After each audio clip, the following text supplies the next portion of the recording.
आज बहुजन समाज पार्टी में सीमा कुशवाहा जी ने पार्टी की सदस्यता ग्रहण की है। पूरा देश उनको जानता है। आइए हम उनसे उनके विचार जानते हैं। सबसे पहले तो आपका स्वागत है दी घंटी पर।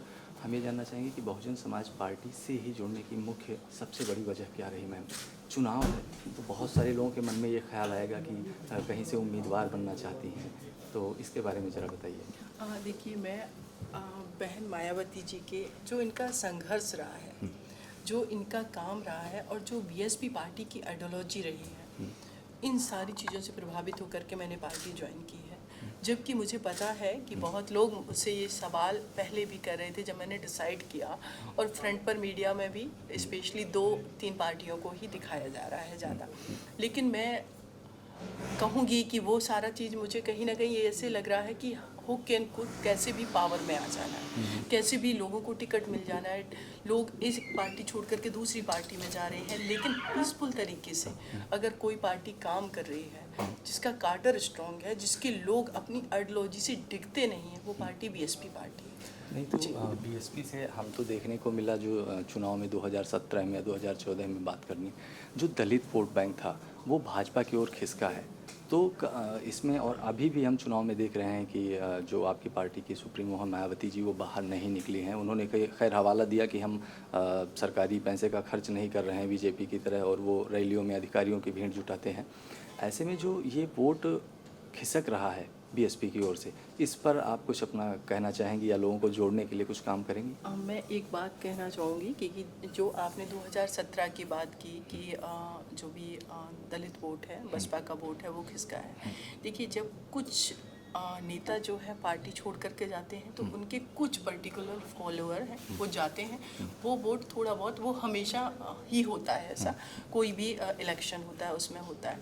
लेकिन इन जनरल अगर हम बात करें तो बसपा का जो काडर का वोट है, आप देखेंगे कि 2000 मैं आंकड़ा भूल रही हूँ, वो समाजवादी पार्टी से ज़्यादा भी इनका वोट रहा, 22% से ऊपर था।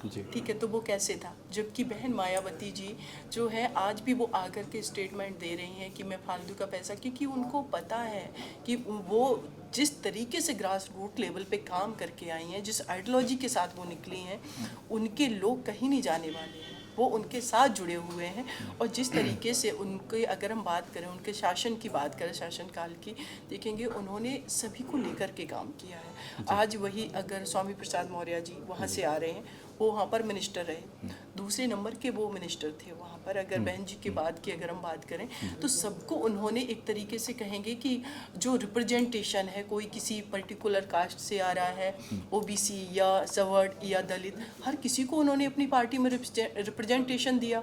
तो मुझे लगता है कि एक बीएसपी पार्टी है जो हर किसी के साथ जस्टिस कर पा रही है, तो इस पार्टी से बेटर फिर मेरे लिए कौन होगा।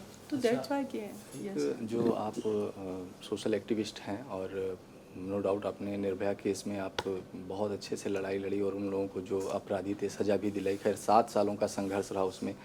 तो सबसे पहले अभी मैं आपका स्पीच सुन रहा था, तो आप उसमें कह रही थी कि हर व्यक्ति जो है पुरुष को कहीं ना कहीं एक स्त्री से जुड़ा हुआ है, माँ बहन बेटी के रूप में।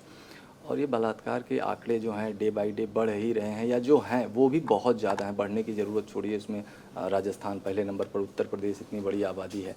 अभी यहाँ जो एनसीआरबीसी के आंकड़े थे उसमें भी प्रति 2 घंटे पर एक बलात्कार के आंकड़े आ रहे हैं।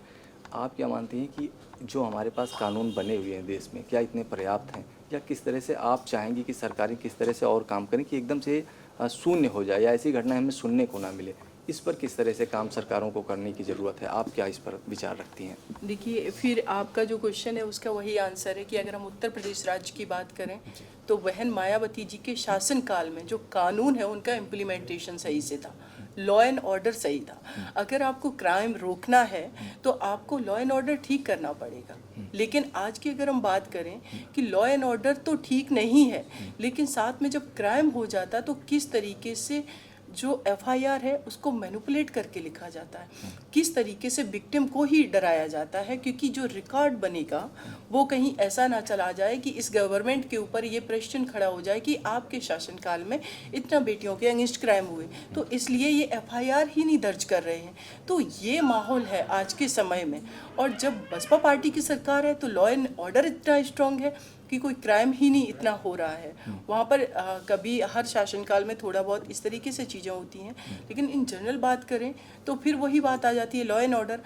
दूसरी इम्पॉर्टेंट बात ये है कि अगर लोगों की मानसिकता बदलेगी तो डेफिनेटली जो बेटियों के साथ क्राइम हो रहे वो रुकेंगे। नहीं, एक तो यही चीज़ मैं आपसे जानना चाहता था कि एक मानसिकता तो कैसे आप नहीं, एक तो हो गया क्राइम हो गया, उसके बाद एफआईआर लॉन्च होना, उसके बाद उसका टाइम बाउंड ट्रायल होना, उसका कन्विक्शन होना, राइट।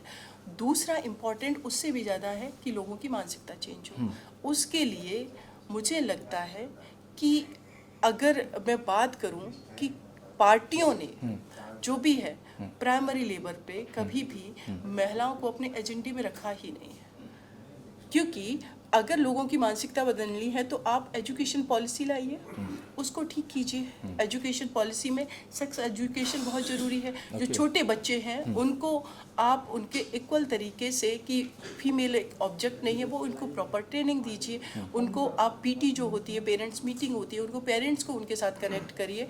तो डेफिनेटली मानसिकता अचानक कोई 40 साल के व्यक्ति की मानसिकता बदलना थोड़ा डिफिकल्ट है, लेकिन जो हमारे बच्चे स्कूल कॉलेज में जा रहे हैं, अगर हम वहाँ तक स्ट्रैटेजी बना करके पहुँचेंगे, अगर हम पॉलिसी मेकिंग में ये चीज़ें लाएंगे कि हमें देश के हर बच्चे तक पहुँचना है, तो ऐसा नहीं है कि ये कुछ भी इम्पॉसिबल है, सब कुछ पॉसिबल है। तो उस लेवल पे अगर काम हो गए, जो कि मुझे पूरी उम्मीद है कि मैं जिस पार्टी को आज मैंने ज्वाइन किया है और भविष्य में मुझे मौका मिलेगा, और मैं डेफिनेटली बहन मायावती जी के साथ काम करके, सतीश मिश्रा सर के साथ काम करके इन सारी चीज़ों को इम्प्लीमेंट करेंगे। जी, एक सवाल मेरा ये भी है कि जो केस होते हैं बहुत लंबी उस पर सुनवाई होती है, उसके बाद में सज़ा होती है, तो इस पर क्या आपको ख्याल है? इतना जो लंबे ट्रायल चलते हैं, इस पे कानून में सुधार की ज़रूरत आप महसूस करती हैं? कानून में सुधार से ज़्यादा मैंने कहा हमारे पास बहुत सारे कानून हैं, सफिशेंट कानून हैं। अगर उन कानूनों की कमी है तो वो कानून के इम्प्लीमेंटेशन की कमी है। अब इम्प्लीमेंटेशन कैसे होगा